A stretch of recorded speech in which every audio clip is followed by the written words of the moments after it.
11월 미국 소비자 물가 지수 13일이라고 그랬죠. 네.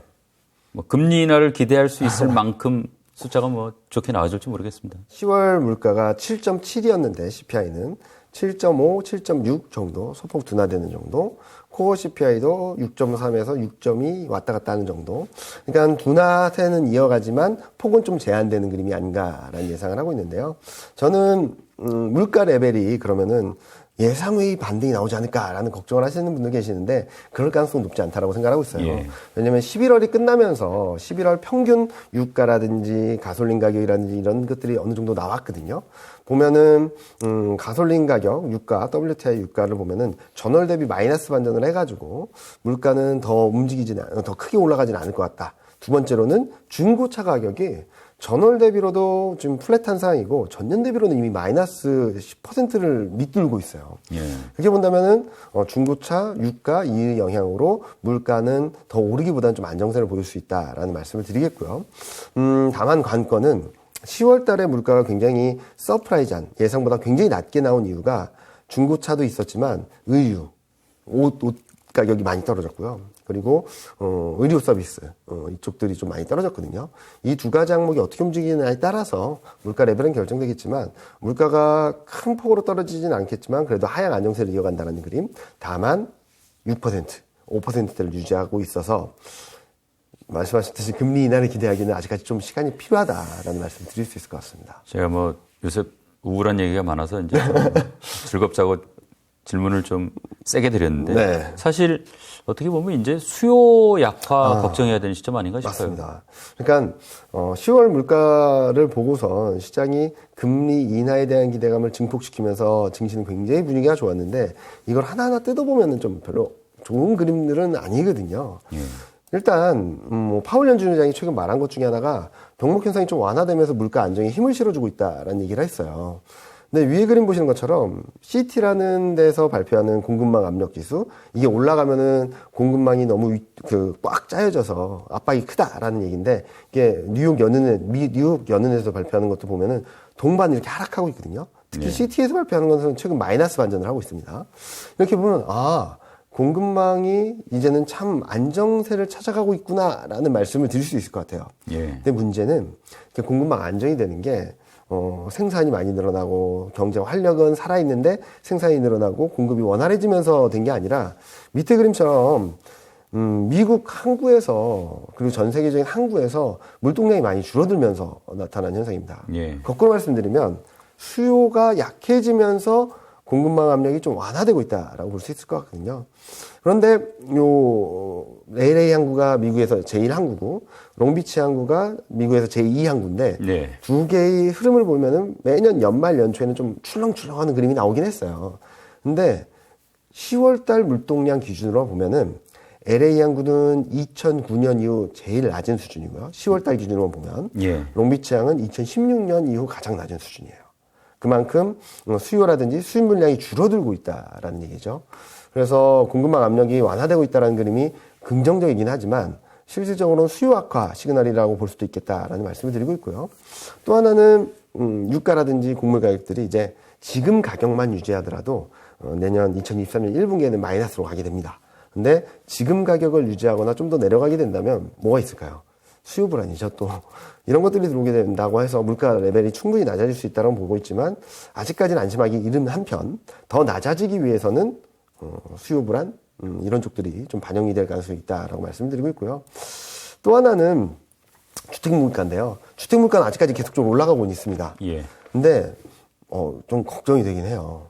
위에 그림은 주택 판매지 기대지수나 잠재구매 지수인데 이게 뭐 어마어마한 속도로 떨어지고 있죠.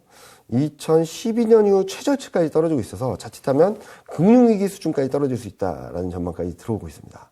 또 밑에 그림 빨간색 선은 뭐냐면은 프레디맥이라고 해서 주택 거래하는 데서 실질 주택 가격이 전년 대비 변화율을 보여드린 거예요. 예. 근데 떨어지는 속도를 보면은 금융위기 때랑 좀 비슷한 그림까지 보여주고 있죠. 굉장히 기울기가 가파르네요. 네. 그래서 지금 아직까지는 CPI 반영된 주택 물가는 아직까지 우상향하는 그림을 보여주고 있지만 물가가 꺾이기 시작하게 된다면 이런 주택 흐름들을 반영해서 좀 빠르게 떨어지겠죠. 그런데 거꾸로 말씀드리면 물가가 떨어지는 게 모두 해피할까? 안정을 찾을 수는 있겠지만 경기 불안이 녹아들어 있다는 측면에서 물가가 레벨 다운되고 연준이 통화 정책이 진짜로 변하기 전까지는 경기 불확실성을 좀 반영하는 시간이 필요하지 않을까라는 예상을 하고 있습니다. 이 최근에 보면은 뭐 원달러 환율은 상당히 네. 좀 이제 빠르게 안정세로 가는 것 같은데 네. 이 환율 전망은 어떻게 가고 있어요? 저희는 그림에서 보시는 것처럼 달러 인덱스는 연말 연초에 22년 말 23년 초에 120포인트를 넘어설 수 있다라고 생각하거든요. 전고점을 넘을 수 있다. 왜 그러냐면 첫 번째 미국 경기도 안 좋아지고 있다. 그러면은 안전자산에 대한 선호심리가 커지겠죠. 두 번째, 미국 경기가 안 좋은데 앞서 보셨던 것처럼 유럽 경기는 더 안 좋다. 그럼 유로와 약세, 달러 강세 압력이 커지겠죠. 세 번째로는 아직까지는 전반적인 금리 인상 환경이 진행 중이지 금리 인하기 되는 과도했다. 이 기대가 후퇴하게 되면 또는 금리 인상 사이클이 지속되고 있다는 것을 다시 한번 인지하게 된다면 저희는 달러 인덱스는 한 120포인트까지 열려 있다라는 말씀을 드리고 있고요. 같은 맥락에서 원달러 환율도 지금 1,300원 밑으로 내려가는 모습들을 보여주고 있지만 여기서 더 세게 내려가긴 어렵다라는 말씀을 드리고 있습니다. 왜냐하면은 워낙 가파르게 오는 데 따른 되돌림이 굉장히 강하게 들어왔고 아까 말씀드렸던 미국 금리 인하에 대한 기대 플러스 원달러 환율에 또 뭐가 들어있냐면 중국 봉쇄 조치 완화에 대한 기대가 좀 강하게 들어온 것 같아요. 네. 그로 인해서 좀 레벨이 많이 떨어졌는데 아직까지 좀 봐야 된다. 저희는 원달러 환율이 연말 연초에는 1,500원까지 돌파 가능성도 열려있다라고 말씀드리거든요. 전고점을 넘어서. 자, 그럼 왜 그러냐? 앞서 말씀드렸던 달러 강세 변수 외에도 중국 경기 아직까지 불안하다. 그리고 중국 봉쇄 조치 완화까지는 좀 시간이 필요하다. 그리고 봉쇄 조치가 완화돼서 경기가 좋아지는 데까지는 이 또한 시간이 필요하기 때문에 지금 당장 기대감이 너무 과하게 들어왔다라고 생각을 하는 부분이죠. 또 하나는 한국 수출이 이제 막 안 좋아지기 시작했습니다. 2달째 안 좋아진 거거든요. 마이너스 10%대라서 많이 안 좋아졌네. 이제 바닥을 잡는 건가? 라고 생각하기보다는 이제 10월에 이은 11월 수출 모멘텀이 마이너스로 갔는데 좀 더 안 좋아지게 된다면 아마 원화 약세 압력은 좀 더 커지지 않을까라는 생각을 하고 있어서 지금은 달러 강세, 원화 약세에 좀 투자 포인트를 맞추는 게 좀 낫다라고 생각을 하고 있습니다. 최근에 이제 뭐 환율이 많이 내려서 이제 기대는 커진 것 같은데 네. 뭐 좀 경계를 해야 되겠군요. 맞습니다. 코스피 좀 살펴보겠습니다. 네. 일단은 최근 2,500선 돌파 시도가 있긴 했지만 그 이상을 넘어서긴 좀 어렵다라는 말씀을 드리고 있고요. 여기서 그림에서 보시는 것처럼 등락은 있다 하더라도 여기서 더 올라가는 그림보다는 좀 다운사이드 리스크라고 좀 밑에 쪽으로 변동성이 커질 가능성은 좀 열려있다라는 말씀을 드리는데요. 이렇게 말씀드리면 지금 분위기 너무 좋은데 너무 약하게 보는 거 아니냐라는 말씀 굉장히 많이 하세요. 근데 저는 지금 현재 시점에서 분위기가 너무 좋아서 오히려 디스크 온 위험을 사는 것보다 안전한 쪽을 선택하는 게 맞다라고 말씀을 드리거든요. 일단 밑에 그림 보시는 것처럼 Fear and Greed 인덱스라는 게 있습니다. 예. CNN 머니에서 매일매일 발표하는데요. 이게 다시 한번 연준 고점권까지 갔다. 그리드 영역까지 갔다가 좀 흔들리고 있어요. 무슨 말이냐면 시장의 기대감, 어떻게 본다면 탐욕의 그 심리가 좀 많이 들어와 있다라는 그림이겠죠. 예. 통상적으로는 이게 좀 역발상 투자에 많이 이용이 됩니다. 올해 내내 이게 그리드 영역으로 들어갔을 때마다 변곡점이 나왔다는 측면을 감안해 본다면 지금은 리스크온 시그널을 더 강하게 기대하기보다는 좀 조심해야 될 때다라는 말씀을 드리고 있고요. 그리고 몇 번 와서 올 때마다 보여드렸던 그림 같은데요. 단기 매크로 리스크 인덱스라는 게 있습니다. 예. 위의 그림인데요. 이거는 0.2에서 0.8을 왔다 갔다 하는데 많은 분들이 더 좋아지는 거 아니야 라고 말씀하실 수도 있겠지만 지금 마이너스 0.2 밑으로 쭉 내려갔다가 반등하는 과정이에요. 이 단기 매크로 리스크 보니까 0.8을 돌파를 하면 결국은 밑으로 꺾이고 네. 또 0.2까지 떨어지면 다시 위로 치고 올라가고 네. 그런 이제 규칙적인 양상이 보이네요. 네, 이게 뭐 통상적으로 계속 사이클 같이 움직이거든요. 그래가지고 한번 보시면은 4월, 6월, 8월 이게 저점이 치고 팍팍 올라가는 그림이 나왔을 때마다 시장은 괜찮았고요. 고점에서 꺾였을 때 4월, 7월, 10월 이런 그림들이 나올 때마다 좀 불안정한 모습들을 보여줬기 때문에 좀 시장에서는 이 그림을 보는 것만으로도 월간 단위로의 변곡점, 주간 단위로 변곡점을 좀 가늠할 수 있지 않을까 생각을 하고 있습니다. 밑에는 또 이제 빅스입니다. 빅스도 20 밑으로 살짝 내려가긴 했는데 올해 내내 20%대에서 변곡점을 만들어줬어요. 저는 이번에 또 한 번 변곡점이 나오지 않았나라는 생각을 하고 있어서 전반적인 투자 환경이나 심리 환경, 매크로 환경들을 본다면 지금보다 더 레벨을 올려갈 수 있을까? 그건 좀 조심하자라는 말씀을 드리고 싶습니다. 지금 뭐 외국인 움직임은 어떻습니까? 저는 외국인이 7월 이후에 사서 모아 나가고 있다, 매집하고 있다라는 생각을 하고 있어요. 예. 밑에 그림을 보시면은 외국인 파란색이 외국인 현물 누적 순매수고요. 빨간색이 외국인 보유 비중입니다. 예. 재밌는 그림이 외국인은 7월 이후 10조 이상 막 사고 있습니다. 등락은 있었지만 그런데 외국인 보유 비중은 30%에서 크게 벗어나지 않고 있어요. 무슨 말이냐면 공매도했던 거를 환매수하는 것도 플러스가 있겠고 시장 방향성에 대한 베팅은 아직까지 세게 들어오지 않았다는 의미겠죠. 밀리면 사고 좀 오르면 팔고 예. 또 밀리면 사고 오르면 팔고 하는 패턴이죠. 그런데 12월 들어서자마자 좀 이상 징후가 몇 가지 감지되고 있습니다. 예. 요 위에 그림은 뭐냐면은 회색 선이 외국인 투자자들이 선물 포지션이고요. 선물 누적수 매수고 파란색이 외국인 현물 누적수 매수입니다. 보면은 6월 달에도 그랬고 9월 달에도 그랬고 이번에도 그렇고 매달 초에 외국인 선물 매도가 대규모로 나오면서 시차를 두고 현물에서도 차익 실현 매물이 출회됐어요. 이번에도 좀 그러지 않을까 좀 걱정을 하고 있는데요. 에이, 차익 실현 매물 나와봤자 시장은 우상향하겠지. 왜냐면 외국인이 꾸준히 사주지 않았습니까? 6조 샀다가 2조 팔고 7조 샀다가 뭐 한 3조 팔면은 뭐 시장은 크게 영향 없지 않아? 라고 생각하실 수도 있겠는데 지금 시장 상황의 수급은 매수 주체가 없습니다. 무슨 말씀을 드리냐면 외국인이 7월에서 8월 6조 4,500원을 샀는데 코스피는 한 250포인트 정도 올랐거든요. 예. 그리고 10월에서 11월 7조 이상 샀는데 2,130에서 2,500선까지 갔죠. 370포인트가 올랐습니다.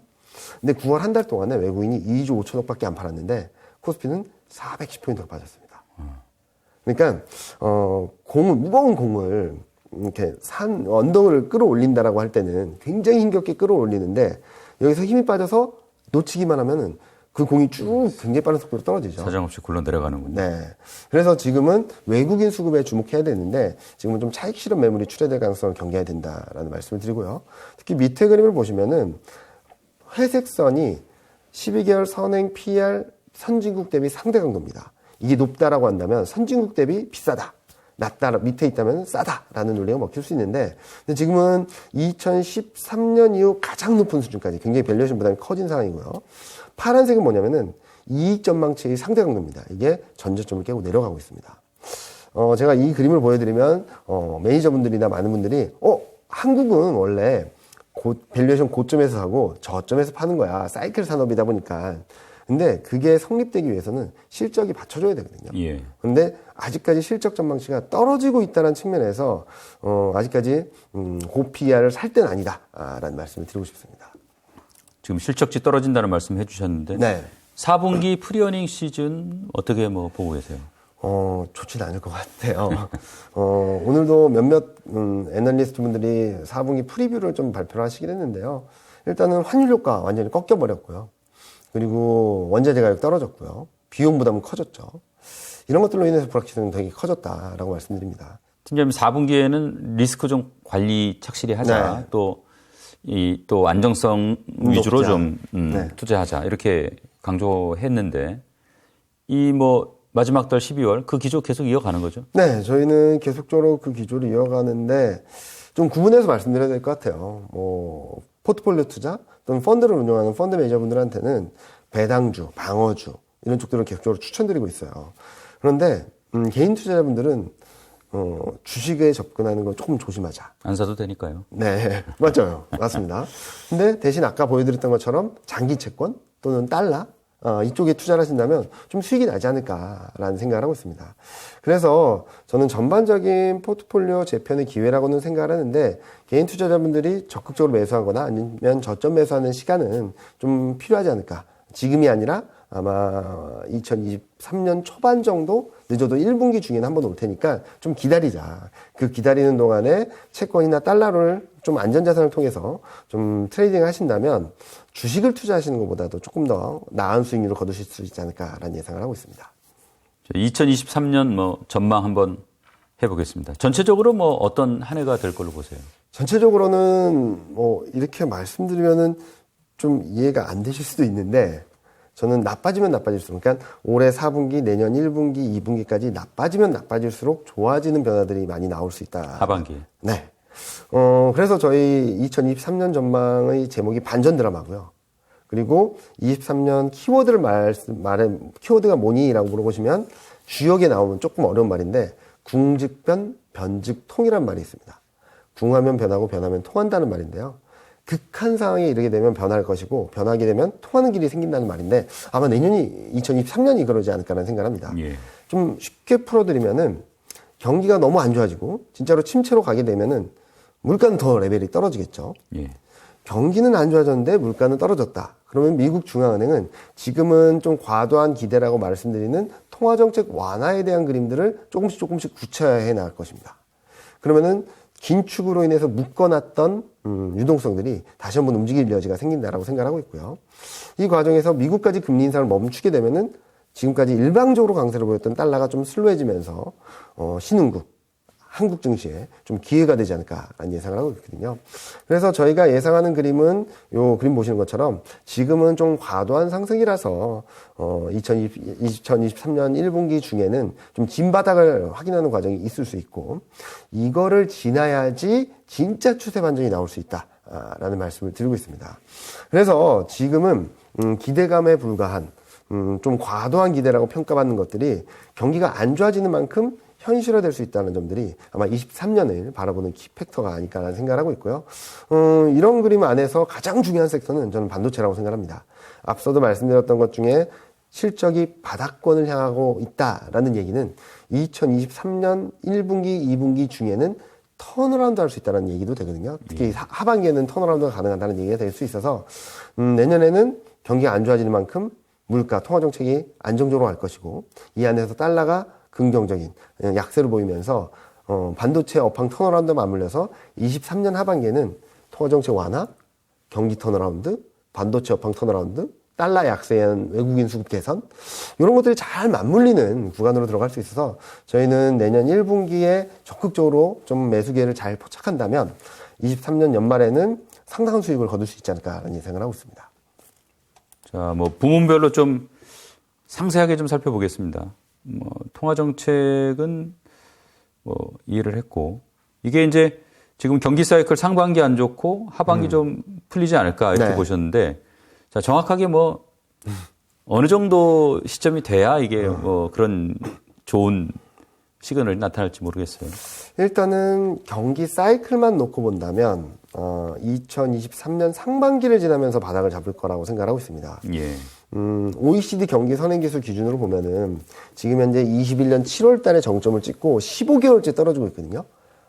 와, 너무 길다라고 말씀하실 수도 있겠지만 과거 평균을 보면 고점에서 저점까지 평균 2년 정도 시간이 걸렸습니다. 2년 시차를 계산해서 보면은 23년 7월 정도가 바닥권일 가능성이 높겠죠. 예. 그러면은 지금부터 한 6개월, 7개월 정도 지나면은 낙폭을 좀 더 줄이면서 바닥을 잡아가려는 시그널이 보여질 것 같아요. 그래서 지금은 이렇게 하락하는 그림이긴 한데 전월 대비 변동폭을 보면은 조금씩 줄어들고 있거든요. 그러니까 무슨 말이냐면 하락하는 속도가 조금씩 완만해지고 있다라는 그림이에요. 예. 이게 내년 2023년 상반기를 지나면서는 좀 바닥을 잡아가는 듯한 모습을 지날 수 있다라고 생각하고 있고요. 요 왼쪽 그림이 뭐냐면은 저희 이코노미스트가 전망한 미국과 한국의 GDP 성장 전망입니다. 일부에서 보셨던 블룸버그라는 데에서 전망한 것보다 좀 베어리시하게 전망을 하고 있거든요. 예. 왜냐면은 저희는 가파른 금리 인상의 여파들이 2022년 4분기, 2023년 1, 2, 3분기까지 좀 영향을 줄 수 있다고 생각하고 있어서 깊은 마이너스는 아니지만 마이너스 성장이 미국은 좀 불가피하다고 생각하고 있고 한국 같은 경우도 미국도 안 좋아지고 유럽도 안 좋고 중국도 좀 불안정하면은 한국도 버티기 좀 어렵겠죠. 우리만 좋을 수는 없죠. 네, 그래서 1%대 성장을 예상을 하고 있습니다. 그런데 여기서 좀 주목해서 보셔야 될 것은 기저효과라는 겁니다. 통상적으로 마이너스 성장을 기록한 다음해에는 좀 플러스가 나오는 경우가 굉장히 많아요. 예. 왜냐하면 전년 대비다 보니까 전년에 마이너스였던 게 플러스 효과를 주는 거죠. 그래서 요 그림을 잘 보시면은 2023년 4분기에는 2024년 4분기 마이너스 효과가 플러스를 영향을 줄 거고요. 예. 이런 그림들이 23년 1분기, 2분기, 3분기까지 이어지게 된다면 24년 1분기, 2분기, 3분기까지 플러스 효과가 들어온다는 거죠.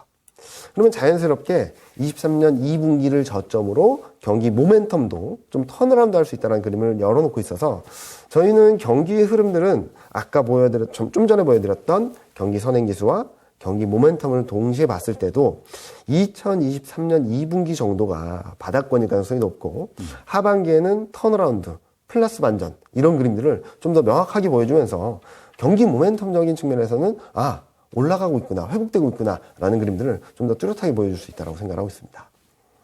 이 지금 달러 말씀하실 때 사실 올해 엄청 강세였고 네. 또 최근에 오면서 이제 상당히 좀 안정세로 갔긴 했지만 네. 결국은 이제 내년 초로 넘어가면서 다시 좀 올라가지 않겠냐 네. 이렇게 말씀을 하셨는데 그럼 내년 이제 전체를 놓고 볼 때 네. 달러는 어떨 걸로 보세요? 달러는 이 또한 반전 드라마거든요. 저희는 올해 말 내년 초까지 경기가 불안정하다, 미국도 안 좋아지고 있다, 금리 인상 사이클은 아직 안 끝났다라는 시그널을 확인하면서 달러 인덱스는 120포인트 이상, 원달러는 1,500원 이상까지도 열릴 수 있다라고 말씀드렸는데 네. 지금까지 말씀드렸던 것들이 반대로 나오는 게 내년이잖아요. 네. 그렇게 되면 달러는 약세로 갈 수 있다라고 생각하고 있습니다. 일단 미국 경기가 안 좋아지고 경착륙하고 침체로 가면 짧게는 1년, 길게는 5, 6년까지도 달러는 약세를 보였습니다. 예. 경기 안 좋아진 뒤에는 달러는 항상 약세였다라는 거고요. 그런 상황에서 좀 기대해 볼 수 있는 것은 일방적인 달러 강세가 나타났던 이유가 뭐였냐는 거죠. 미국 경기만 괜찮다. 또 하나는 미국 경기만 괜찮다 보니까 미국은 압도적인 금리 인상 속도를 보여줬다라는 거고 또 하나는 유럽하고 중국 경기가 너무 나쁘다. 이거 세 가지라고 보거든요. 근데 저는 미국 경제도 안 좋다. 두 번째로는 금리 인상을 멈춘다. 세 번째로는 기저효과만으로 유럽과 중국 경기가 좀 나아질 수 있다.